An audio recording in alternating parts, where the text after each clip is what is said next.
हमने इसके पहले वाले शॉर्ट्स में ये देखा था कि कॉन्ट्रैक्ट क्या होता है। तो as per section 2H contract का डेफिनेशन था an agreement which is enforceable by law, and then उसमें दो टर्म आया था एग्रीमेंट और इन्फोर्सेबल बाय लॉ। तो एग्रीमेंट का डेफिनेशन दिया हुआ है सेक्शन 2E में, every promise and every set of promise forming the consideration for each other. मतलब मेरा प्रॉमिस आपके लिए कंसिडरेशन, आपका प्रॉमिस हमारे लिए कंसिडरेशन।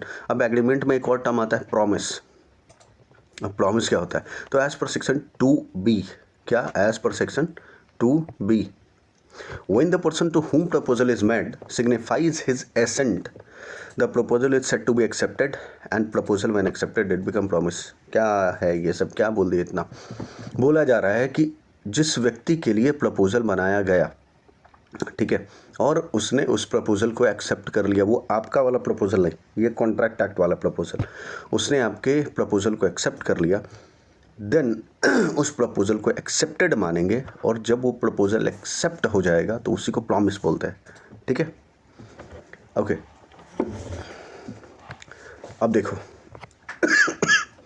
तो एग्रीमेंट में क्या क्या आया? तो एग्रीमेंट में आया, अगर मैं बोलूँ, प्रॉमिस से उठाओ प्रपोजल या ऑफ़र, ठीक है। प्रॉमिस में था एक्सेप्टेंस और एग्रीमेंट में था कंसिडरेशन। तो एग्रीमेंट में कौन कौन से टर्म आए? एग्रीमेंट में टर्म आए ऑफर या proposal plus acceptance plus consideration is equal to agreement, and our last concept is enforceability by law. तो कोई भी कॉन्ट्रैक्ट इनफोर्सेबल तब होगा जब उसमें लीगल ऑब्लिगेशन रेज होगा। लीगल ऑब्लिगेशन रेज होगा इन द सेंस कि आप उसको कोर्ट ऑफ लॉ में जाके इन्फोर्स करा सके। ठीक है, जैसे आप दोस्त आपस में ठीक है, एक दूसरे को ऑफ़र दे रहे कि क्या तू मेरा फ़ोन खरीदेगा 10,000 में, और वो बोल दिया हाँ ठीक है कर देंगे, और बाद में वो नहीं खरीदता है, तो क्या आप उसको कोर्ट ऑफ लॉ, उसको कोर्ट में लेके जा सकते हैं? मोरालिटी तो ये नहीं कहता।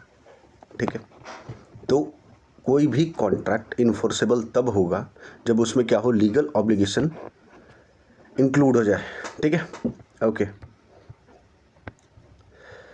देखो कुछ डिफरेंस है एग्रीमेंट और कॉन्ट्रैक्ट के बीच में। बोलता है कि सबसे पहले definition, every promise and every set of promise forming the consideration for each other.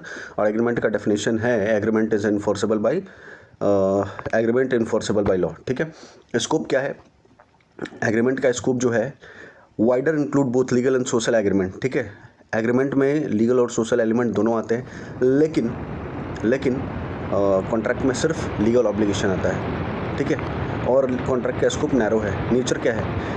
All agreement are not contract but all contracts are agreement. तो आज के लिए इतना ही, थैंक यू।